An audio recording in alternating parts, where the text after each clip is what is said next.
Hello YouTube and welcome to a new video. Today I want to share my editing process with you guys. So I'm going to show you how I take this raw file and turn it into the final image that looks like this. So without further ado, let's jump in the computer and start the edits. Okay, so we're in Lightroom and this is the photo we are going to edit today. Now as you can see it's quite dark, so first thing I'm going to do is just bump up the exposure a bit so I can see what I'm working with, like this. Now the second thing I tend to do is to go down all the way to the bottom to the color calibration tab, because I like to use this to give the photo a certain feel. I'm just gonna move the sliders around here a bit. So this is already making quite a difference, as you can see. Now I'm gonna head back up. I'm gonna see what I can do with the temperature, because I want it to be a bit cooler. I like the teal and what do you call it, purple. So this is a good starting point. I'm gonna slightly lower the exposure. This is already starting to look pretty promising to me. Now the next thing I want to do is I want to use a couple masks, radial gradient masks in this case.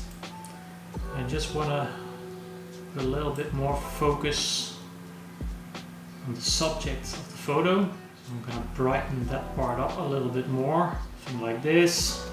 Really pull in the attention, and then I'm going to add a second radial filter, which I'm going to invert. So I affect everything but the middle. And I'm going to change the feather a bit, and then I'm gonna position that on the subject as well, and I'm just gonna darken everything that's on the outside. I think something like this. You just move the sliders around, it's gonna change on every image. Just feel it out, slide it left to right until you're happy with the results. Now I also wanna cool down the outside of the image a bit. Okay, so I'm liking what I have so far, but I wanna put a little bit more attention on the subject. So I'm gonna zoom in and I'm gonna see if I can brighten up the emblem here. So I'm gonna go to masks again. I'm gonna select a brush. Make sure you have auto mask on. And then I'm just gonna paint over emblem on the back as good as I can. Trying to keep it within the lines as well as I can, but don't worry if you go over, because it's pretty easy to fix. So you're just gonna click the erase here and brush it away, or you can use Alt on PC, change it into an eraser, and you're just gonna erase the parts you don't want to get. And when you're satisfied with the mask, what we're gonna do in this case is we're gonna increase the whites a bit, make it pop more. A little bit of exposure as well, I think, not too much, something around there. And then I'm gonna decrease the saturation a bit to get some of the blues out of there. Now I'm gonna zoom out again and see what it looks like. Okay, I'm liking where this is going, but it needs to be a little bit brighter even. So I'm gonna up the whites, a little bit of the exposure as well, like this. Decrease the saturation even more. Quite happy with this. Okay, so that's the masking I want to do, at least for now. Now I just want to look at all these sliders here. So I'm gonna just start moving them left to right, see what happens. I can add a little bit of highlights there, pulling in more focus, add some shadows. Also by adding shadows, darkening the shadows and brightening highlights, you effectively increase the contrast like you would do with this slider, but you have a little bit more control. Actually, I'm going to increase the contrast a little bit there as well. And then if we go to the whites, we can brighten up the highlights by adding more white and darken the shadows if we want, by adding blacks, but I think it's pretty much okay where it was. Now the clarity slider is another thing I tend to use a lot. But you wanna be careful not going overboard like this, because then it just looks awful.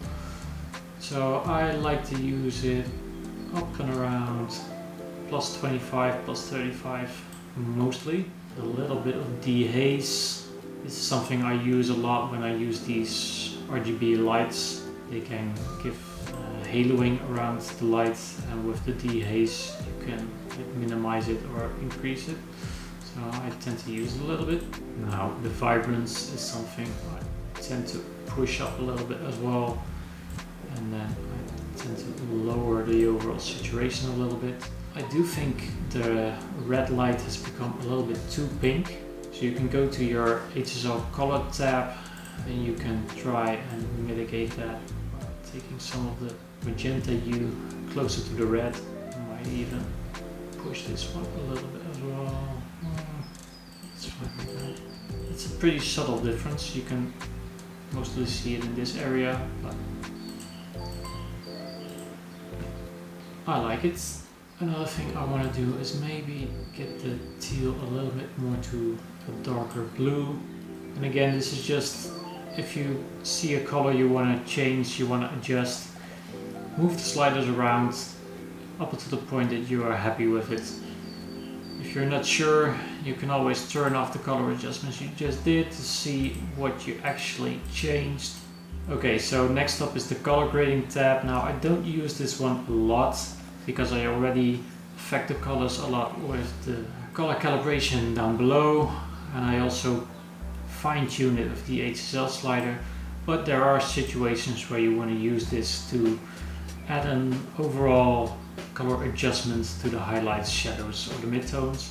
So you just pull out and you can then turn it around, and then when you like a certain color you let go and you can move it in and out to adjust the saturation of your adjustment. Now I'm not going to use it here, so I'm just going to reset it by right clicking it. Now we're going to the details tab.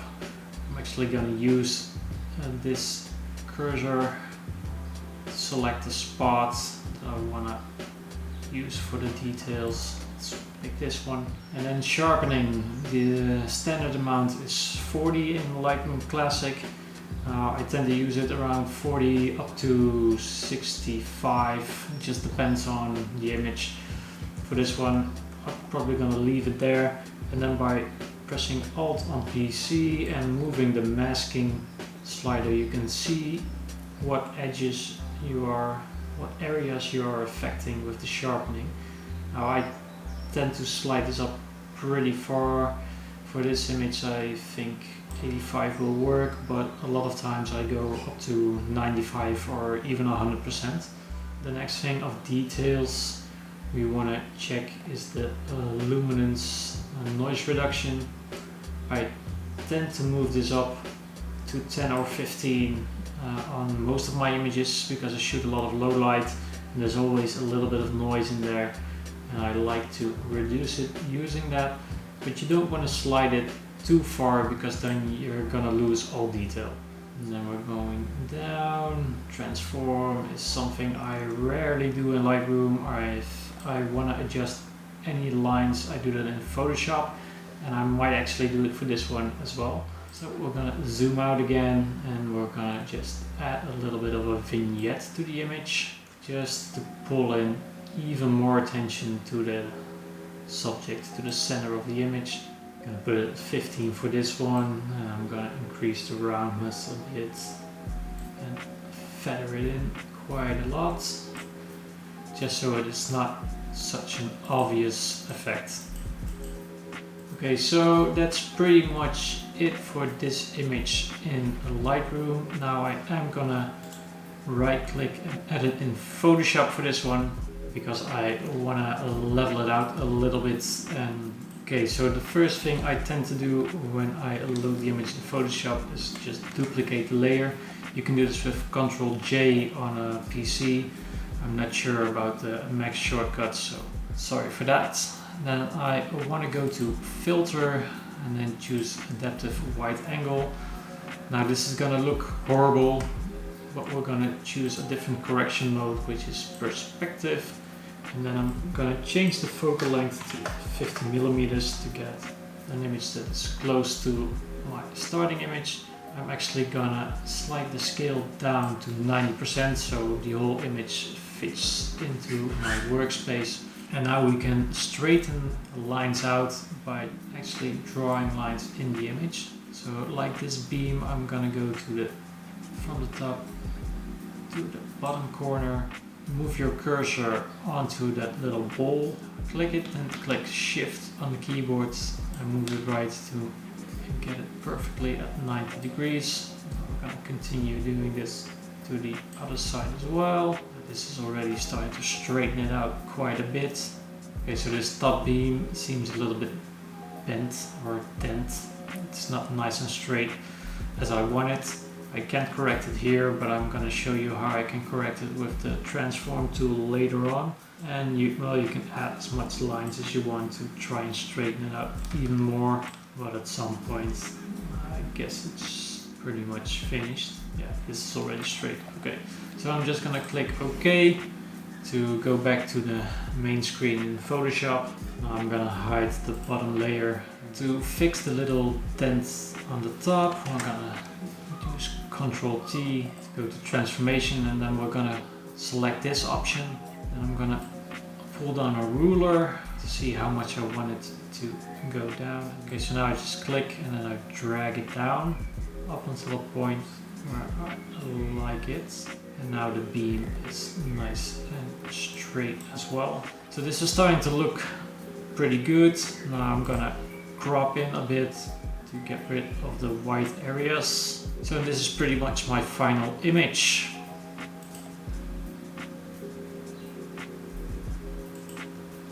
Okay, so a second thing I want to show you guys is how to use presets to edit your photos. Okay, so instead of editing all the sliders, I'm gonna go here to the left to my preset panel, and then I'm just gonna go over the presets to see what happens. And then it's basically just a matter of taste. I kind of like this city night one. So this is already looking pretty good in my opinion. Now in this preset there is a radial gradient. You can obviously adjust it if you want to focus more on this tram, for instance. You're gonna move it there so the dark area is on that side. Okay, and obviously you can adjust everything, all the sliders, just like we did on the previous edit.